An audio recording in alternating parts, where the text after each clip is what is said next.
Era martes por la noche, una de esas noches normales que apenas recuerdas hasta que ocurre algo extraordinario. Había recalentado el pollo con patatas del día anterior, la típica cena sencilla que Thomas siempre comía sin decir palabra. Estaba sentado frente a mí, masticando mecánicamente, hojeando su teléfono como si nada en el mundo pudiera perturbarlo. Y entonces, entre dos bocados, levantó la vista con esa fría indiferencia suya y dijo: Grace, creo que es hora de hacerle una prueba de ADN a Jacob. Por un momento ni siquiera procesé las palabras. Pensé que bromeaba, un oscuro intento de humor, pero no había ni una sonrisa burlona en su rostro, ni rastro de sarcasmo en su voz. Tenía la mandíbula apretada, la mirada fija en la mesa, no en mí. El tenedor golpeó su plato, un sonido agudo en el silencio de nuestra cocina. Sentí una opresión en el pecho como si me hubieran chupado el aire. Llevábamos 15 años criando a Jacob juntos, cada noche de insomnio con cólicos que lo mantenían llorando hasta el amanecer, cada raspadura en la rodilla, cada proyecto de ciencias, cada partido de fútbol bajo la lluvia. Éramos un equipo, al menos yo creía que lo éramos. Ahora mi esposo se lo cuestionaba todo. ¿Estás loco? Forcé una risa, esperando que sonriera, admitiera que era una tontería, pero no lo hizo. Su rostro permaneció inmóvil, tallado en piedra. Lo absurdo de aquello me mareó. Todavía podía verlo de pie en aquella sala de partos, con lágrimas corriendo por sus mejillas la primera vez que abrazó a Jacob. Thomas nunca lloró, ni siquiera en el funeral de su madre, pero lloró ese día, abrazando a nuestro recién nacido como si el mundo finalmente le hubiera dado una razón para sentir. Me aferré a ese recuerdo como a un salvavidas, pero ahora parecía una trampa mental. No le grité, no tiré el plato ni le pregunté cómo se atrevía a insultarme así. En cambio, pasé la noche como si nada hubiera pasado, y luego me quedé despierto a su lado en la oscuridad. Él dormía profundamente, respirando con normalidad, mientras yo miraba el ventilador del techo, contando las aspas, preguntándome cómo mi vida se había desviado de repente. Durante los 2 días siguientes, el silencio entre nosotros se hizo insoportable. Salió a trabajar más temprano de lo habitual, llegó tarde a casa, apenas me miró, y luego, sin más discusión, estábamos sentados uno junto al otro en una clínica privada, esperando a que la enfermera nos llamara. Jacob había preguntado esa mañana por qué íbamos todos a ver a un médico. Thomas, tranquilo y seco, le dijo que solo era una revisión de rutina, unos análisis de sangre. No me atreví a contradecirlo. No se lo dije a mi hermana Anna, que me llamaba todas las noches para saber cómo estaba, ni a mi mejor amiga Vicky, que siempre tenía opiniones sobre los hombres. Cargué con el peso sola porque decirlo en voz alta parecía admitir que tal vez fuera cierto. La enfermera nos recibió con demasiada alegría, como si no hubiera notado la tensión que irradiaban nuestras sillas. Su sonrisa fue como un rayo de luz sobre mi vergüenza. Me veía como la esposa infiel, veía a Thomas como el marido agraviado, o tal vez solo nos veía como otra pareja que se desmoronaba lentamente en su sala de espera. Cuando limpió la mejilla de Jacob, él hizo una mueca y me miró buscando consuelo. Sonreí, pero por dentro temblaba. Thomas no sonrió, ni siquiera me miró a los ojos. Firmó el papeleo con pulso firme, como si no fuera más que un formulario de impuestos o un cambio de aceite. Me quedé allí sentada, en silencio, intentando contenerme, sintiendo como si las paredes de la clínica se me cerraran encima, y en ese momento lo comprendí de verdad. Mi esposo, el hombre que había llorado de alegría en una habitación de hospital hace 15 años, ya no confiaba en mí. Y en su silencio, en su frialdad, me di cuenta de que esta prueba no solo cuestionaría el linaje de Jacob, pondría a prueba los cimientos mismos de mi matrimonio. Los días siguientes se sintieron como caminar entre la niebla. Cada hora se hacía pesada y silenciosa. Thomas apenas me hablaba. Se fue a trabajar antes del amanecer. Llegó a casa mucho después del atardecer, y cuando por fin se sentó a la mesa, comió rápida y mecánicamente, como si mi presencia fuera una molestia en lugar de un consuelo. Al principio intenté fingir que nada había cambiado. Doblé sus camisas, dejé su café en el termo junto a la puerta, incluso puse la mesa como siempre, pero el silencio entre nosotros era como un muro sólido que se hacía más alto cada día. Jacob lo notó antes de que pudiera disimularlo. Una noche, mientras revolvía los guisantes en su plato, susurró: «Mamá, ¿papá está enojado conmigo?». Sus grandes ojos marrones buscaban consuelo, una respuesta simple que pudiera hacerlo desaparecer todo. Se me hizo un nudo en la garganta, pero forcé una sonrisa. No, cariño, solo está cansado, ha trabajado mucho. La mentira me supo amarga. Pero ¿qué más podía decirle? ¿Que su padre cuestionaba si siquiera le pertenecía? ¿Que el equilibrio de nuestra familia pendía de un hilo? Cuando Ana me llamó esa noche, su voz cálida y familiar a través del auricular, quise contárselo todo. Ella siempre había sido mi ancla, la que me recordaba quién era cuando la vida se ponía oscura. Pero en vez de eso, simplemente le dije que estaba cansada. Dudó un momento y luego suspiró. ¿Sabes, Grace? Thomas siempre ha tenido esa vena. ¿Recuerdas cómo me preguntaba cada detalle cuando cuidaba a Jacob? Se preocupaba por las cosas más absurdas. Me dije a mí misma que era porque se preocupaba demasiado, pero a veces pienso que simplemente no sabe confiar. Sus palabras me impactaron porque yo también lo recordaba. Hace años, cuando Jacob era un niño pequeño, Thomas me acusó de dejar la puerta trasera sin llave después de entrar corriendo del jardín. No lo había hecho, sabía que no lo había hecho, pero me miró con esa misma mirada fría, como si mis palabras no fueran suficientes. Algunas heridas nunca sanan, forman costra y se abren con el más mínimo roce. La casa misma pareció cambiar durante esos días de espera. Ya no parecía un hogar, sino una habitación de hospital, estéril, fría, llena de un miedo tácito.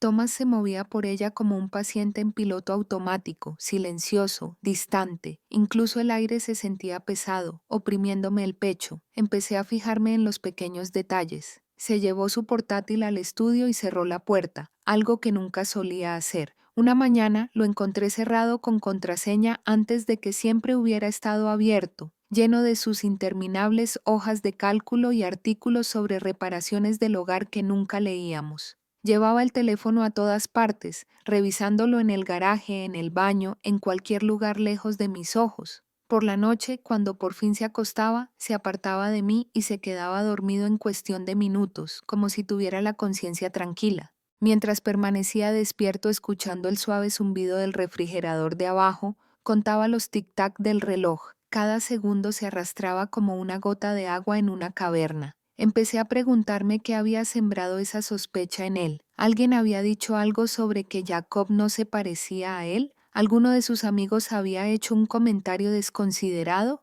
Era ridículo porque Jacob tenía el mismo hoyuelo en la barbilla, el mismo pelo rizado, incluso la misma expresión cuando se enojaba, pero la lógica no importaba. La duda se había arraigado en la mente de Thomas y se extendía como la hiedra, envolviendo cada rincón de nuestras vidas. Para la quinta noche, el silencio era tan sofocante que me dieron ganas de gritar. Vi a Thomas sumergirse en la sección de deportes ignorándome, y me di cuenta de que no solo dudaba de Jacob, ya dudaba de mí. Y no podía hacer nada más que esperar el veredicto que me absolvería o destruiría todo lo que habíamos construido. La mañana en que se suponía que tendríamos los resultados, ni siquiera podía tomarme el café. La taza permanecía intacta sobre la mesa, mientras el vapor se desvanecía, mientras me mordía el labio hasta que sangraba. Mis manos no se quedaban quietas, las hacía sonar, con las uñas apretándome las palmas. Jacob ya se había ido a la escuela, gracias a Dios. No soportaba que me viera así. Thomas nos llevó a la clínica sin decir palabra. Sujetaba el volante con fuerza, con los nudillos blancos. Sentado rígido en el asiento del copiloto, miraba por la ventana. Cada farola y rincón familiar se difuminaba a mi alrededor. Se me revolvía el estómago con cada giro. En recepción, la mujer nos saludó con una alegría excesiva, como si fuéramos solo unos padres ansiosos esperando análisis de laboratorio. Señor Isiona Caldwell, por favor, pasen. Sentía las rodillas débiles mientras caminábamos por el pasillo estéril y entrábamos en la consulta del médico. Estaba sentado tras un amplio escritorio, con las gafas bien puestas, un hombre agobiado por una noticia que no quería dar. Su rostro era serio, el tipo de rostro que uno esperaría que anunciara el fin del mundo. Hojeó la carpeta lentamente. Cada vuelta de página era como el latido de un tambor en mi pecho. Finalmente, levantó la vista. ¿Están preparados para escuchar lo que tengo que decir? Thomas ni siquiera parpadeó. Sí. Su voz era firme, casi demasiado firme. Se me hizo un nudo en la garganta, pero logré asentir. El médico golpeó los papeles con el dedo. Según los resultados, la probabilidad de paternidad es 0. Señor Caldwell no es el padre biológico de Jacob. Sus palabras me golpearon como un martillazo en el pecho. Por un instante, la habitación me dio vueltas. Me zumbaron los oídos. Se me congelaron las manos como si me hubieran vaciado la sangre. Sentí a Thomas reclinarse en su silla junto a mí, exhalando por la nariz como confirmando lo que siempre había sospechado. Lo sabía, murmuró, pero el médico no había terminado. Su mirada se posó en mí y, por primera vez, había algo en ella que me inquietó más que un juicio. Era preocupación, una preocupación profesional y urgente. Hay más, dijo con cautela. Además de las pruebas de paternidad, analizamos rutinariamente el ADN materno como control. Señora Caldwell, hizo una pausa, casi sin ganas de pronunciar las palabras. Jacob tampoco tiene parentesco biológico contigo. Se me paró el corazón. Lo miré fijamente, sin pestañear, esperando a que se retractara. ¿Qué? Susurré, pero mi voz apenas se oía. Negó con la cabeza. Repetimos la prueba 3 veces. Los resultados son consistentes. Jacob no tiene parentesco biológico con ninguno de los dos. Sentí que el suelo se desplomaba bajo mis pies. El doctor seguía hablando, pero ya no lo oía. Sus labios se movían, los papeles crujían. Thomas se removió a mi lado, pero solo sentí el eco hueco en mi pecho. Jacob, no mío, ni siquiera mío. Thomas se levantó de golpe de su silla, paseándose por la oficina como un poseso. Sabía que algo andaba mal, perdió el control. Lo sabía, y ahora mira, sus manos se agitaron en el aire, alzando la voz. Se giró hacia mí con una mirada penetrante y cortante. Tenías un solo trabajo, Grace, uno, y mira lo que nos has hecho. Abrí la boca, pero no me salieron las palabras. ¿Qué podía decir? Había llevado a ese niño en mi vientre, había sangrado por él, lo había abrazado contra mi pecho, le había besado cada moretón, le había aliviado cada pesadilla, pero un papel le decía a mi marido lo contrario. Para cuando llegamos a casa, el silencio era más denso que cualquier grito. Thomas cerró de golpe la puerta de la habitación de invitados y me di cuenta de que no volvería a nuestra cama. No volvería a mí en absoluto. Esa noche me senté sola a la mesa de la cocina con una caja de zapatos llena de recuerdos, la pulsera del hospital de Jacob, su foto de recién nacido y los papeles del alta. Los recorrí con los dedos, desesperada por encontrar una prueba de que no había imaginado 15 años de maternidad, y sin embargo, una semilla de duda se apoderó de mí, oscura y sofocante. Si Jacob no era mío, si tampoco era de Thomas, ¿de quién había estado sosteniendo a mi hijo todos estos años? Y en ese momento, otra posibilidad me atravesó como un rayo de hielo. ¿Y si había habido un error en el hospital? ¿Y si no nos habían robado a Jacob, sino que lo habían intercambiado con el bebé de otra persona aquella noche de hace 15 años? Esa noche, después de que Thomas cerrara de golpe la puerta de la habitación de invitados y la casa quedara en silencio, bajé una vieja caja de zapatos del estante superior de nuestro armario. Me temblaban las manos al ponerla sobre la mesa de la cocina. Dentro había fragmentos de una vida que creía comprender. La pulsera del hospital de Jacob, copias arrugadas de actas de nacimiento, fotografías con los bordes amarillentos. Los extendí bajo la tenue luz de la cocina, desesperada por encontrar algo sólido a lo que agarrarme. Una imagen me detuvo en seco. Estaba pálida, aún débil por la cirugía, acunando a Jacob en mis brazos, pero justo detrás de mi hombro estaba una joven enfermera. Tenía los ojos abiertos, asustada, como si la hubieran pillado haciendo algo que no debía. La placa en su pecho estaba ladeada, su cabello rubio caía suelto. Durante años no había notado su expresión, pero ahora no podía dejar de mirarla. Algo en ella me inquietaba. Cuanto más miraba, más me atormentaba la idea. ¿Y si Jacob había sido intercambiado esa noche? No robado ni abandonado, sino intercambiado en el caos de la sala de maternidad. A la mañana siguiente, marqué el número del hospital impreso al dorso de los papeles de alta. Me temblaba la voz al explicar quién era, qué había pasado y qué sospechaba. Hubo una larga pausa antes de que la operadora respondiera con un tono seco y profesional. Lo siento, señora Caldwell, esos registros son confidenciales. A menos que tenga una orden judicial, no podemos divulgar información. Confidencial. Esa palabra me impactó como una bofetada. Mi vida se derrumbaba, mi familia se desmoronaba, y lo único que podían ofrecerme era una política. Colgué con las manos tan temblorosas que apenas podía presionar el botón, pero no había terminado. Si no me ayudaban por teléfono, iría yo mismo. Regresar al hospital después de 15 años fue como revisitar un campo de batalla. La entrada había cambiado, los letreros estaban actualizados, incluso la pintura de las paredes era más brillante, pero el estacionamiento seguía igual, el lugar donde Thomas había paseado nervioso mientras yo me esforzaba dentro. Aparqué casi en el mismo sitio y me quedé allí un momento, intentando reunir el valor para entrar. Dentro, el olor a antiséptico y café quemado de la máquina expendedora me impactó al instante, intenso y nauseabundo. En recepción me incliné y susurré: necesito hablar con alguien sobre una posible confusión de recién nacidos de enero de 2009.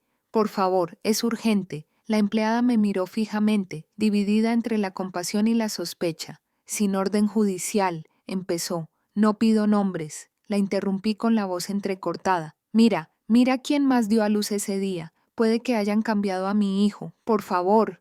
Dudó un momento y miró a su alrededor nerviosa antes de desaparecer en la parte de atrás. Pensé que me había dejado esperando hasta que 10 minutos después apareció una mujer mayor. Llevaba el pelo canoso recogido con cuidado, una placa que decía Diana Whitmore, directora de servicios al paciente. Su mirada era firme, amable, pero cautelosa. Te recuerdo, dijo en voz baja antes de que pudiera hablar. Tuviste una cesárea de emergencia. Fue complicado. Casi te perdimos. Se me cortó la respiración. ¿Te acuerdas de mí? Llevo 40 años trabajando aquí, respondió. Algunas historias no se borran. Me hizo pasar a su despacho, cerró la puerta y me dejó hablar. Lo solté todo, la prueba de ADN, la reacción de Thomas, la caja de recuerdos, la fotografía de la joven enfermera. Me escuchó sin interrumpirme, solo asintiendo lentamente. Su expresión era grave. Cuando terminé, abrió un armario alto y sacó una carpeta gruesa cubierta de polvo. Enero de 2009, murmuró. Estábamos en transición a la era digital, pero aún quedan algunos registros en papel. Su dedo recorrió las líneas de notas manuscritas.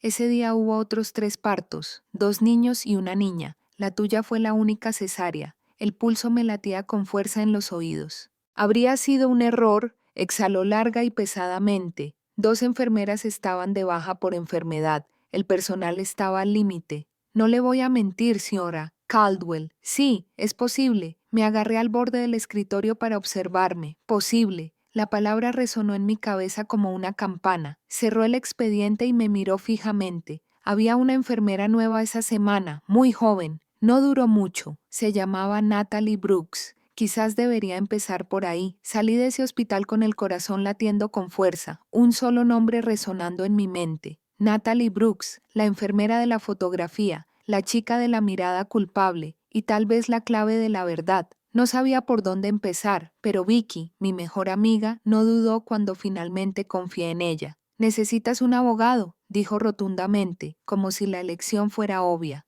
«No cualquier abogado, alguien que sepa cómo enfrentarse a los hospitales, alguien que no se rinda». Me dio un nombre, Christopher Lane, e insistió en que lo llamara. 2 días después estaba sentada en su oficina. Tenía unos 40 años, una mirada penetrante que no se le escapaba nada y una voz lo suficientemente serena como para tranquilizarme, mientras le contaba toda la historia, los resultados de ADN, la visita al hospital, el nombre de la joven enfermera. Él tomó notas en un bloc amarillo, asintiendo en silencio. Cuando terminé, se recostó en su silla y dijo: «Grace, necesito ser sincera. Si sigues este camino, la verdad puede que no te reconforte. Traerá respuestas, sí, pero también dolor. Familias han sido destrozadas por menos. ¿Estás preparada para eso?» Tragué saliva con dificultad. Mi vida ya estaba en ruinas. Thomas me había abandonado. Jacob se desvanecía en el silencio, y cada respiración que tomaba era más pesada que la anterior. «Solo quiero saber qué pasó realmente», susurré. Christopher asintió una vez. «Entonces empezaremos con la enfermera. Si existe, si la encontramos, podría ser la clave». Contrató a un investigador privado, un hombre con fama de conseguir respuestas. Esperé, contando los días, las horas. Cada llamada me aceleraba el corazón. Finalmente, después de casi una semana, Christopher me devolvió la llamada. «La encontramos. Natalie Brooks. Vive a unos 120 kilómetros de aquí, en un pueblo rural. Trabaja como florista». La palabra florista me impactó de forma extraña, desde una sala de hospital hasta una floristería. Sonaba casi poético, pero también como alguien que se esconde de un pasado que no puede borrar. No podía esperar ni un día más. En contra del consejo de Christopher de dejar que el investigador se encargara, me subí al coche y conduje. La carretera era larga y vacía, con asfalto agrietado que serpenteaba entre campos de cultivo. Mis pensamientos me golpeaban con cada kilómetro. ¿Qué le diría? ¿Y si lo negaba todo? ¿Y si lo confirmaba? La floristería era pequeña, encajada entre una farmacia y una tienda de cebos y aparejos. Persianas rosas, un letrero pintado con letras onduladas y el aroma a lirios y eucaliptos se extendía por la acera. Empujé la puerta. Detrás del mostrador, una mujer con el pelo rubio recogido en un moño despeinado levantó la vista y se quedó paralizada. Su rostro se iluminó de repente. Me conocía. ¿Puedo ayudarla?, preguntó, pero su voz ya había perdido el brillo. Me acerqué. Natalie Brooks. Trabajaste en el Hospital General de Harrisburg en enero de 2009.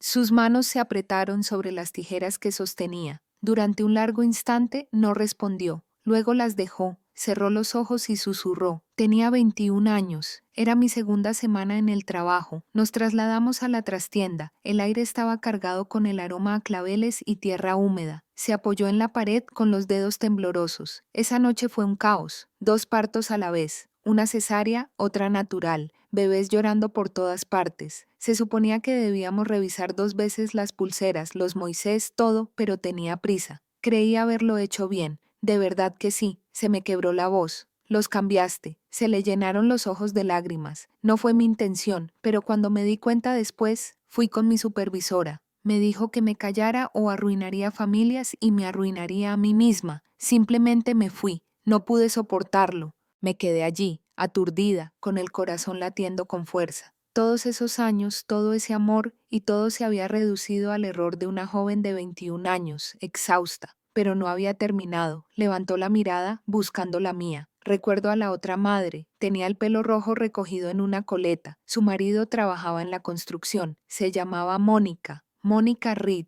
El nombre se me quedó grabado como fuego. Por primera vez mi búsqueda tenía un rumbo, y con él la aterradora posibilidad de que en algún lugar otro chico, mi chico, hubiera estado viviendo la vida de otra persona todos estos años. El viaje a la casa de Mónica Reed fue como un sueño del que no estaba lista para despertar. El investigador de Christopher me había dado la información, pero era surrealista tenerla en mis manos. Una dirección garabateada en un trozo de papel, una llave a la verdad que no estaba segura de querer abrir. El barrio era modesto, hileras de casas de ladrillo con persianas descoloridas, bicicletas de niños esparcidas en los porches. La casa de Mónica era de 2 pisos, con cortinas de encaje en las ventanas. Al abrir la puerta me recibió un cálido aroma a canela y algo que recordaba ligeramente a jabón de bebé. Era más pequeña de lo que esperaba, con el pelo rojo recogido en un moño suelto, el rostro pálido y cansado, pero no desagradable. Por un instante pareció a punto de cerrar la puerta, entonces susurró. Estuvo en el Hospital General de Harrisburg en enero de 2009. No era una pregunta, asentí.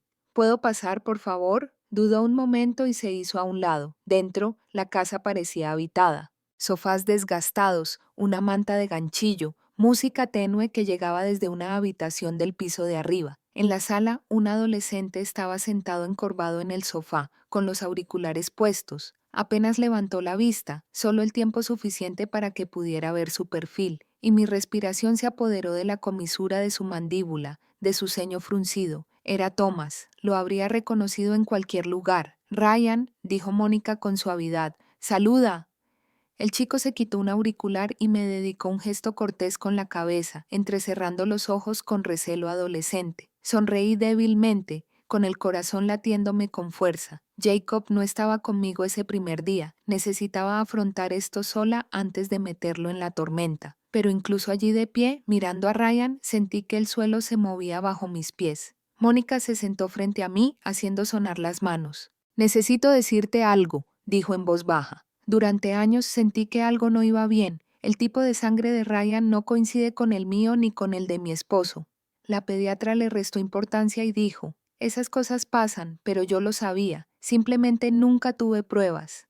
Sus palabras me conmovieron. 2 madres, desconocidas, cargando con la misma duda en silencio durante 15 años. Me incliné hacia adelante, con la voz temblorosa. Creo que nuestros hijos fueron intercambiados esa noche. Se llevó las manos a la cara con lágrimas en los ojos. Dios mío, nos sentamos en silencio, con la idea de que la posibilidad llenaba la habitación como una nube de tormenta. Finalmente susurré, ¿harías una prueba de ADN para Ryan, para Jacob, para todos?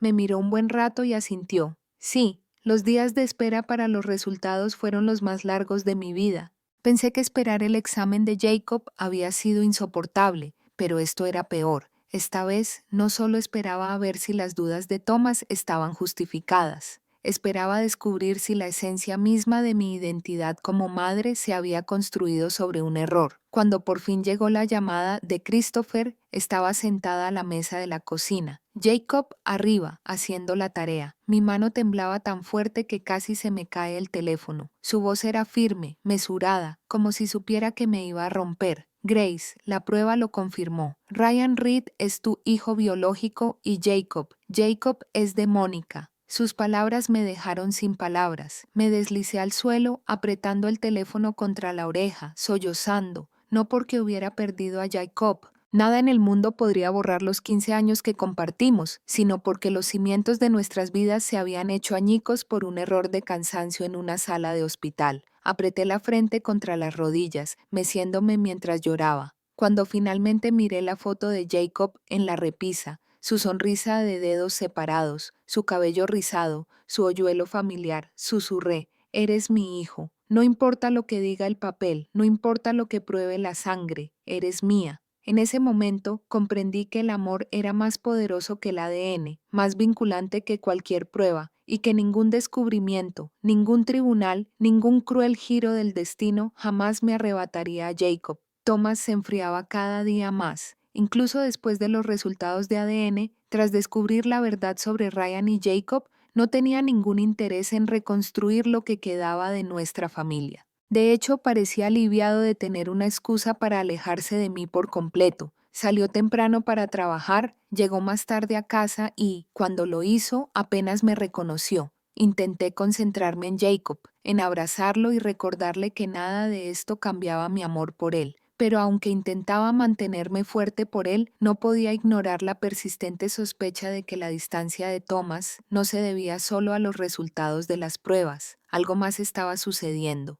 Una tarde, mientras pagaba facturas, entré en nuestra cuenta bancaria. No buscaba pruebas de traición, solo intentaba distraerme para sentir algo de control, pero las transacciones me devolvían la mirada como luces rojas intermitentes, un cargo de hotel a las afueras, una cena para dos en un restaurante elegante en el que nunca había puesto un pie, un recibo de floristería por un ramo de rosas que nunca recibí. Me temblaban tanto las manos que tuve que agarrarme al borde de la mesa para no desplomarme. Esa noche lo esperé. Cuando por fin entró por la puerta, tirando las llaves sobre el mostrador como si nada, le pregunté: «¿Para quién compraste las rosas, Thomas?». Se quedó paralizado y luego se burló. «No empieces, Grace, no empieces». Alcé la voz, temblando de furia. «Un hotel, un restaurante, flores. ¿Crees que estoy ciega?». Por un momento me miró fijamente como si estuviera sopesando si valía la pena mentir. Finalmente se encogió de hombros. «No significa nada. Algo dentro de mí se quebró». El peso de 15 años de sacrificio, de criar a Jacob mientras él me cuestionaba, de apoyarlo en cada duda y trato de indiferencia, todo se desvaneció. Di un paso adelante y le di un golpe en la mejilla antes de darme cuenta. El sonido resonó por toda la casa. Se tambaleó hacia atrás con los ojos abiertos por la sorpresa. Me subía y bajaba el pecho, y dije con los dientes apretados: «No te atrevas a decirme que no significa nada. Quieres hablar de mentiras, de traición. Dudaste de mí, dudaste de Jacob. Y cuando se supo la verdad, saliste corriendo. Nunca has sido un padre para él, ni de sangre ni por acción, y ahora ni siquiera por decisión propia». Apretó la mandíbula, pero no encontró palabras. Agarró su chaqueta y salió hecho una furia. La puerta se cerró de golpe con tanta fuerza que las ventanas vibraron. Durante 3 noches no volvió a casa. Jacob preguntó dónde estaba su padre, y le dije la verdad. Podría soportar decir que no está aquí. Al 4.º día llegó un sobre por mensajería. Dentro había una solicitud de divorcio firmada por el abogado de Thomas. Ni una llamada, ni una conversación, solo una firma recortada al pie de la página, como si yo no fuera más que un contrato por rescindir. Me senté a la mesa de la cocina mirando los papeles. Las lágrimas brotaban ardientes e incesantes. No fue solo el fin de un matrimonio, fue el desmoronamiento de todos mis sueños de una familia que ya no existía. Y sin embargo, bajo el dolor había algo más. Un alivio extraño y frágil. Por primera vez en años no tuve que andar con pies de plomo en mi propia casa. No tuve que comparar cada palabra con su temperamento ni preguntarme cuándo vendría el próximo silencio gélido. El hombre que una vez estuvo a mi lado en la sala de partos se había ido mucho antes de que llegaran los papeles. Ahora al menos ya no tenía que fingir que seguía aquí. El día de la reunión llegó con cielos grises y un frío que parecía calarme hasta los huesos. Mónica y yo habíamos elegido un lugar neutral, el parque junto al río donde las familias solían reunirse los fines de semana. Se sentía más seguro que cualquier casa, menos íntimo, menos amenazante. Pero mientras Jacob y yo caminábamos por el sendero, con la capucha puesta y las manos metidas en los bolsillos, me pregunté si algún lugar del mundo podría mitigar lo que estaba a punto de suceder. Mónica ya estaba allí con Ryan. Él estaba de pie junto a ella, flacucho e inquieto, con las manos metidas en los vaqueros. Sus ojos se dirigieron hacia nosotros y luego a otro lado, como si dudara si quedarse o correr. Se me revolvió el estómago. Dos niños, ambos míos de alguna manera, ambos desconocidos. Nos detuvimos a pocos metros de distancia. Al principio, nadie habló. El único sonido era el crujido de la grava bajo los pies y las risas lejanas de otros niños que no tenían ni idea de lo frágil que podía ser una familia. Finalmente, Jacob se volvió hacia mí en voz baja. «Mamá, ¿qué pasa? ¿Por qué estamos aquí?» Sentí que se me partía el corazón. Este era el momento que había temido desde el día en que el médico pronunció esas palabras imposibles. Me arrodillé para que mis ojos estuvieran a la altura de los suyos, con las manos temblorosas al extenderme hacia él. «Jacob», dije en voz baja, «hace 15 años, cuando naciste, hubo un error en el hospital, un terrible error. Las pruebas de ADN revelaron algo que jamás imaginé. No eres mi hijo de sangre, pero siempre lo serás. Nada puede cambiar eso». Me miró parpadeando, pálido. «No es tu hijo. ¿De qué hablas? Tú me criaste. Eres mi madre». «Sí», susurré con lágrimas en los ojos. «Soy tu madre. He sido tu madre todos los días de tu vida. La sangre no cambia eso». Se apartó, negando con la cabeza. «Entonces, ¿qué soy? ¿Quién soy?». Su voz se quebró en la última palabra y me atravesó como un cristal. Ryan se movió inquieto, mirándome a mí, a Mónica y de nuevo a mí. No estaba engreído, no estaba enojado, solo desconcertado, como si lo hubieran metido en una historia en la que no había pedido participar. «Así que es mi mamá», murmuró, señalando con la barbilla hacia mí. Mónica le tocó el brazo con dulzura. «De nacimiento sí, pero te he criado yo, Ryan, igual que Grace crió a Jacob. Nada de eso desaparece». Los chicos se miraron fijamente por primera vez, se miraron fijamente de verdad. Entonces vi el parecido, sutil pero innegable, el ángulo de la frente de Ryan, la forma en que Jacob torcía la boca cuando estaba molesto. Dos mitades de un rompecabezas que llevaban 15 años desperdigadas. Pero Jacob no podía verlo, todavía no. Se apartó de mí, encorvó los hombros y hundió los puños en los bolsillos. «Así que no soy tuya ni de papá, no soy de nadie». Extendí la mano hacia él, pero se estremeció. El corazón se me partió en dos. «No, Jacob, eres mío. El papel no puede borrar los años que hemos vivido, el amor que hemos compartido. Eres mi hijo». No me miraba. Su voz era un susurro, áspera y entrecortada. «Entonces, ¿por qué siento que ya no sé quién soy?». La pregunta flotaba en el aire frío, pesada e incontestable. Ryan se removió torpemente, mirando al suelo. Los ojos de Mónica se llenaron de lágrimas. Y yo, allí, en ese sendero de grava con el río fluyendo silenciosamente a nuestro lado, sentí la enormidad de lo que habíamos descubierto. Dos chicos parados uno al lado del otro, pero abismales de distancia. No eran hermanos, no eran desconocidos, atrapados entre dos familias, dos verdades y dos madres que los aman con fervor. Y mientras Jacob se apretaba la capucha y se daba la vuelta, supe que esto era solo el principio.